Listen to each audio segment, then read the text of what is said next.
the post-lunch break is not necessarily the easiest one, but I'll try to do my best and energize or re-energize you. It's always very energizing, by the way, to hear about voice of customers or voice of travelers. As Marco said, my name is Pascal Armoudom. I'm a partner with Kearney, a leading strategic consulting firm globally and in the region. And I'm excited to walk you through the top lines of our new publication, which is live as of today. I'll share a QR code at the end of the presentation so that you can get access to it. And this new publication is called In the Mind of Global Travelers, which looks at how travelers' evolving expectations are reshaping tourism. So soon, FHS Roundtable about innovation in tourism will kick off, and any innovation or strategic initiative built on understanding new market trends, including from the demand side. Our survey of 1,700 travelers from 9 countries, so US, 4 European markets, China, India, and the Middle East, covering every age and income bracket, can help inform these strategies in tourism and hospitality when it comes to create new destinations, design a promising new offering, or simply better understand the in-demand service levels. So market trends in tourism start with a demand surge. By the way, it was highlighted by the CEO of Accor this morning, Sébastien Badin.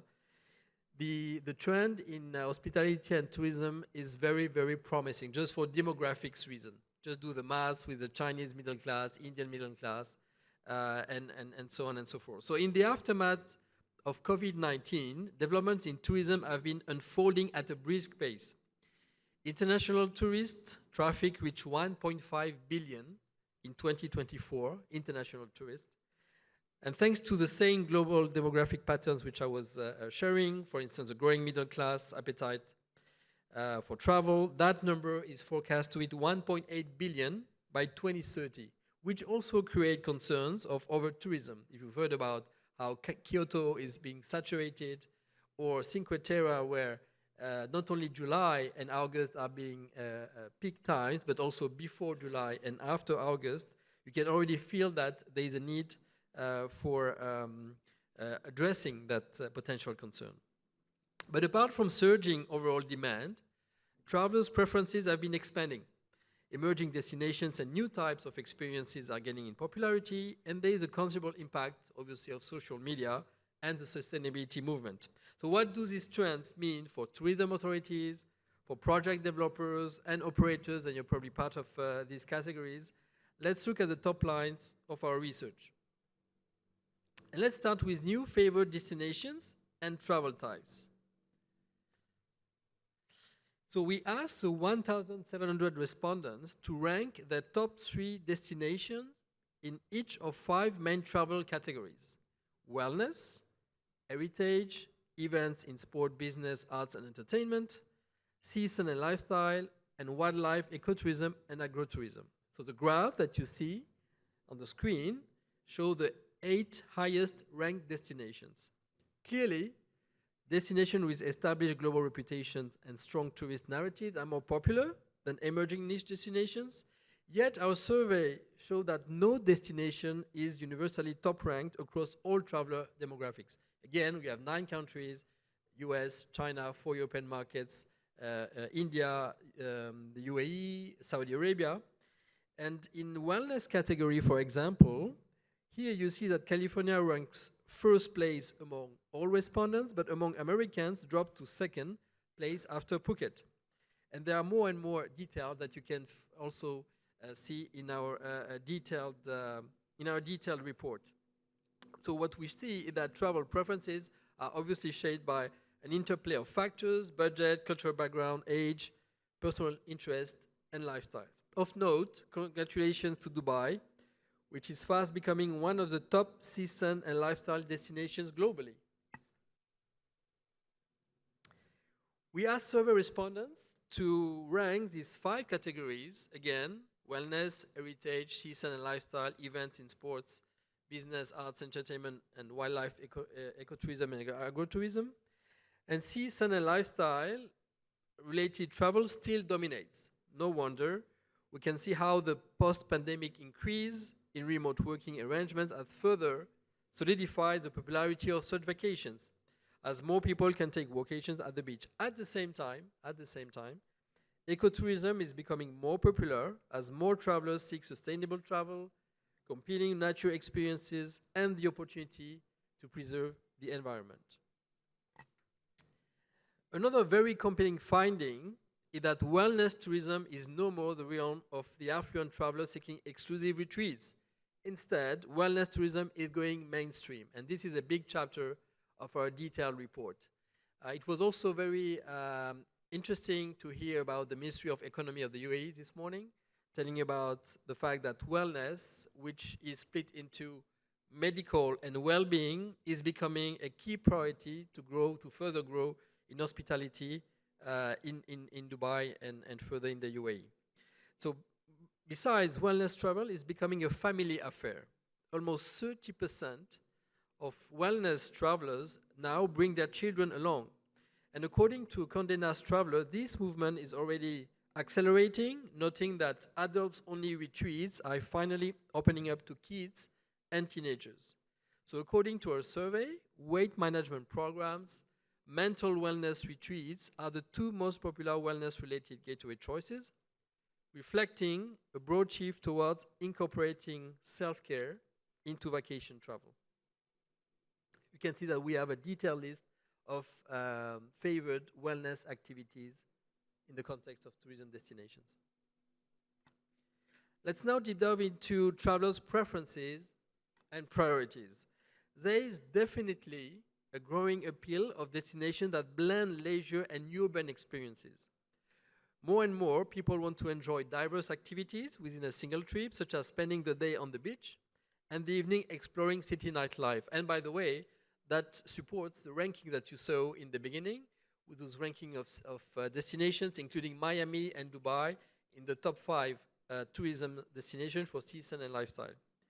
This trend is fueled by the further rise of leisure travel trips that combine business and leisure, which has soared post-pandemic as ways of working have changed.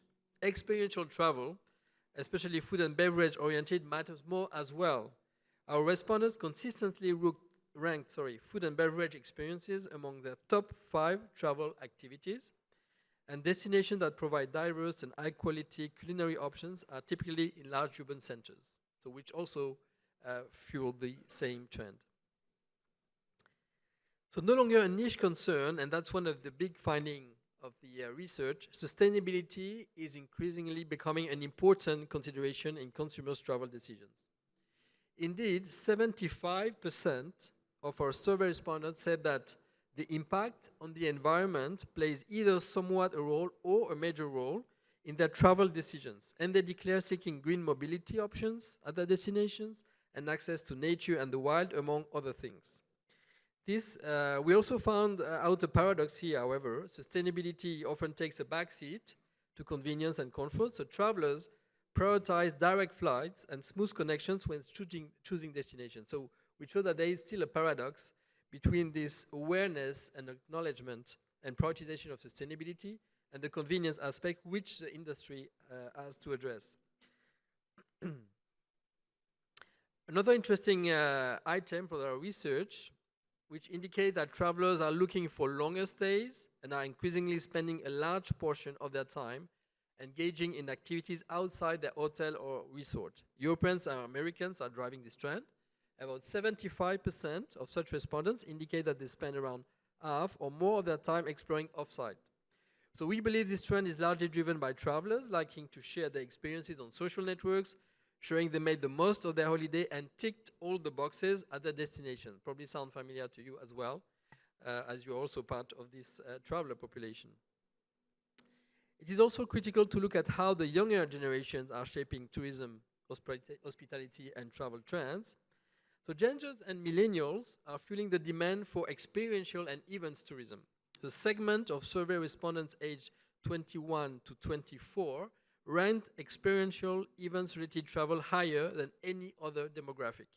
This trend has important implications for tourism, as major events can transform local economies, cases in point, the 2024 Super Bowl, or again, the Taylor Swift Eras Tour, which generated over $5 billion in consumer spending in North America. Also, younger travelers are the forefront of sustainable travel. I mentioned the 75% share of travelers claiming that impact on the environment is key. For respondents aging 25 to 34, that number goes up to 86%. And you may think that it's only representing Americans, Europeans, or the Western, I would say, perspective, but actually it's not. You will see in the detailed report that Indians, Chinese respondents as well rank sustainability very highly. One of the last item, that was one of the last item I wanted to highlight here. So as a conclusion, I would say that from the boom in global tourism among Asians to the European focus on diverse travel experiences, we can see that in every corner of the globe, this industry is transforming. And again, it's a $10 trillion market, representing 10 to 11% of global GDP. At Kearney, we strongly believe that emerging destinations like the Middle East, whether in the UAE, in Saudi Arabia, or beyond, are the opportunity to set new standards and offer unparalleled experiences that fulfill modern travelers' diverse aspirations. They can add new alternative destinations as the most popular global spots become saturated. As I mentioned earlier, again, Kyoto, Amsterdam, other example, Venice. And they can accomplish all of these aims while also supporting economic growth. Ultimately, success rests on the ability to stay ahead of travelers' expectations, to embrace sustainable practices, and to continuously innovate. If you would like to get more detailed download of all these findings and this comprehensive survey, there are 33 pages in that report, and I had 15 minutes to just highlight the top lines. Feel free to scan this QR code, and you will be able to get access to executive summary and to download the full report. Thank you very much.